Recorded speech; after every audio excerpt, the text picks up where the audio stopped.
pagi, Bapak Ibu Saudara yang dikasihi dalam nama Tuhan Yesus Kristus.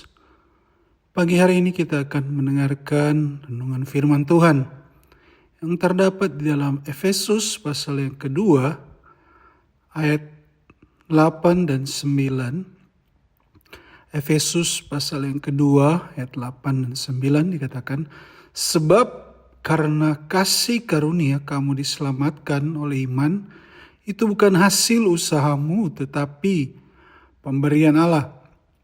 Itu bukan hasil pekerjaanmu.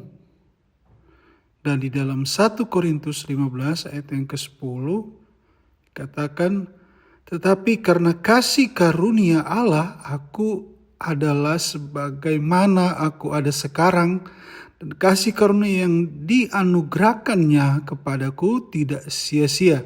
Sebaliknya aku telah bekerja lebih keras daripada mereka semua, tetapi bukannya aku, melainkan kasih karunia Allah yang menyertai aku.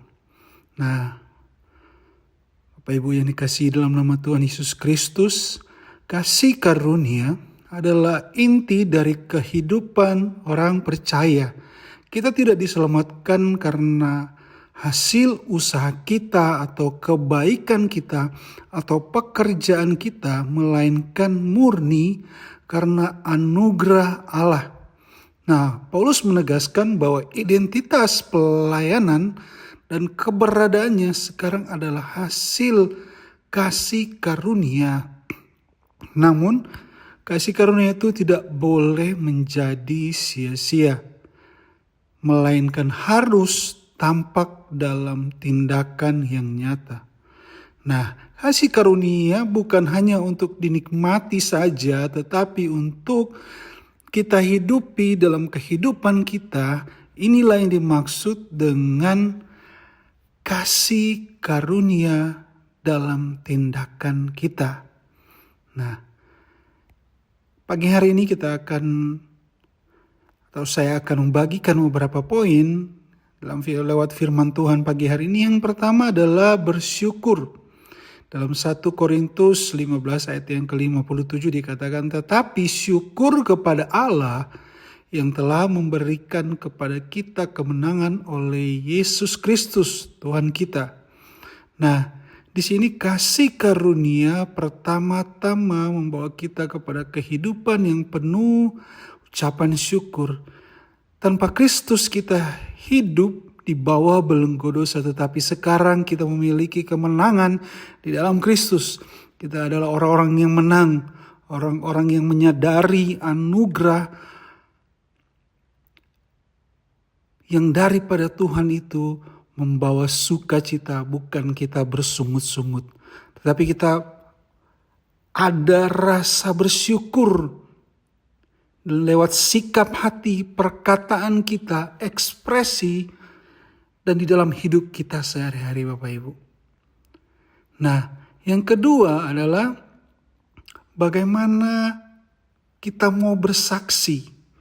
Di dalam Markus pasal yang kelima ayat yang ke-19 dikatakan, pulanglah ke rumahmu kepada orang-orang sekampungmu dan beritakanlah kepada mereka segala sesuatu yang telah diperbuat oleh Tuhan atasmu dan bagaimana Ia telah mengasihani engkau.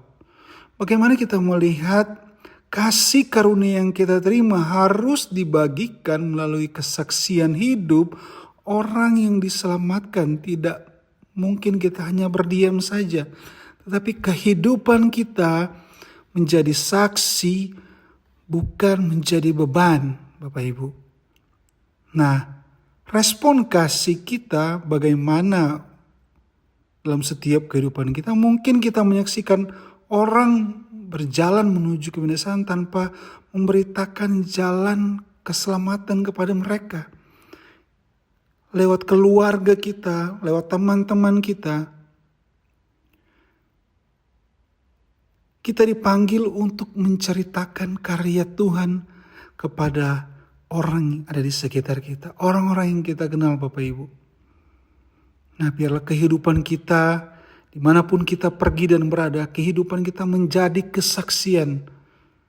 Dan orang melihat bahwa Kristus ada di dalam kehidupan kita. Karena kita sudah menerima anugerah yang besar itu. Yang ketiga adalah kehidupan kita berbuah, Bapak Ibu.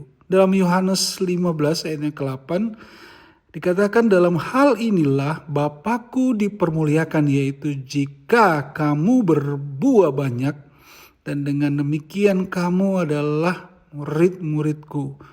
Nah, Bapak Ibu, di sini dikatakan perbuatan baik memang tidak menyelamatkan, tetapi keselamatan yang sejati pasti dapat menghasilkan buah. Pohon yang baik pasti menghasilkan buah yang baik. Buah itu bisa berupa perubahan hidup, tindakan kasih, perbuatan baik kita, dan karakter Kristus yang nyata yang tinggal dalam kehidupan kita orang-orang yang percaya. Seperti kita melihat Bapak Ibu, seperti Sakeus yang telah bertemu Yesus dan kehidupannya langsung berubah. Demikian pula setiap orang yang benar-benar mengalami anugerah tidak akan sama lagi dengan kehidupannya yang lama. Nah, pagi hari ini apakah hidup saya sudah menampakkan buah yang memuliakan Allah? Atau saya masih sama seperti sebelum mengenal Kristus? Mari kita sama-sama mau belajar Bapak Ibu. Mau menjadi berkat, kehidupan kita berbuah, dan kehidupan kita memuliakan Tuhan lewat Kristus yang tinggal di dalam setiap kehidupan kita. Nah, yang keempat adalah melayani. Dalam 1 Petrus 4 ayat yang ke-10 dikatakan, layanilah seorang akan yang lain sesuai dengan karunia yang telah diperoleh tiap-tiap orang sebagai pengurus yang baik dari kasih karunia Allah. Kasih karunia Allah melahirkan karunia. Tapi orang percaya, kita yakin pasti menerima minimal satu karunia dari Allah. Tujuannya bukan untuk diri sendiri, tapi untuk melayani sesama dan membangun tubuh Kristus. Nah Bapak Ibu, saudara sekalian, pelayanan bukan hanya di mimbar gereja saja. Di gereja saja kita melayani Tuhan, tetapi juga dalam kehidupan kita sehari-hari, kita menolong orang lain, menguatkan orang lain, kita menghibur, kita mendoakan orang-orang mungkin yang sakit, orang-orang yang perlu kita doakan. Itu adalah salah satu bentuk kita melayani Tuhan. Mari Bapak Ibu, pagi hari ini kita hidupi kasih karunia itu di dalam tindakan kita. Lewat kita mau bersyukur, bersaksi, berbuah, dan kita mau melayani Tuhan. Dengan demikian hidup kita bukan hanya menerima anugerah, tetapi juga memuliakan Bapa kita yang di surga yang telah menyelamatkan kita. Puji Tuhan, mari kita berdoa. Terima kasih Bapa yang baik, kami bersyukur untuk kehidupan, untuk anugerah yang besar yang Kau sudah berikan dalam setiap kami.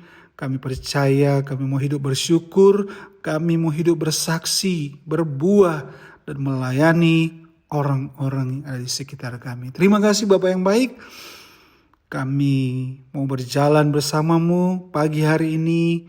Kami percaya Roh Kudus yang selalu menuntun setiap kehidupan kami. Bersyukur, kami alaskan doa kami di dalam nama Tuhan Yesus Kristus. Haleluya. Amin.